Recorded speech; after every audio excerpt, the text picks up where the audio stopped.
I believe that there's something that scratches on the inside of us that doesn't like to be under the power of anything, that recognizes when our lives don't reflect what we truly believe we think that they should, right? Maybe it's our relationships or our work or our finances or even our outlook on life.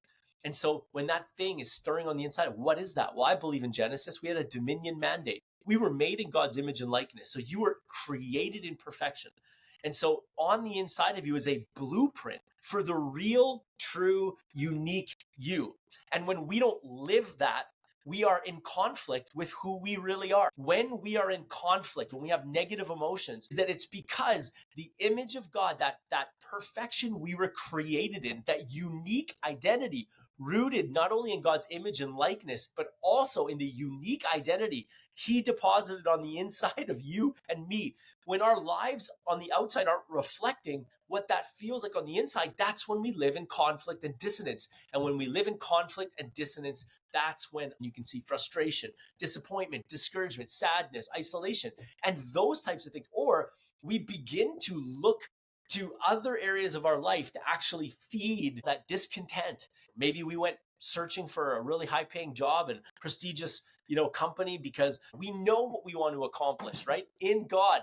And there's a lane for us, but maybe we bridged outside of that lane to go and try to find it somewhere else. And maybe we suffered failures or burnout or workaholism or family loss because we started to pursue something to fill that need in us that didn't, or fulfill that desire, I should say, that didn't manifest. And so then we take on the identity of a failure. I'm not enough, right? You see how this can happen in our lives? But what's rooted on the inside of you and me is this identity that is rooted in God. And it's the righteousness of God on the inside of us that's calling out. It's scratching on the inside of us that actually reveals to us that there are areas of our life that don't line up. Does that make sense to you? I think sometimes we get it backwards. Like we're always trying to pursue perfection. No. You have that on the inside of you. If you're a born again believer, you've been recreated in God. That is my point. We know that the biblical narrative says that we were born with a sin nature, but when you are in Christ, that is no longer an issue. And what has happened is you've received righteousness, and the righteousness is now imparted to you, and that express image of God, unique image that he made you in.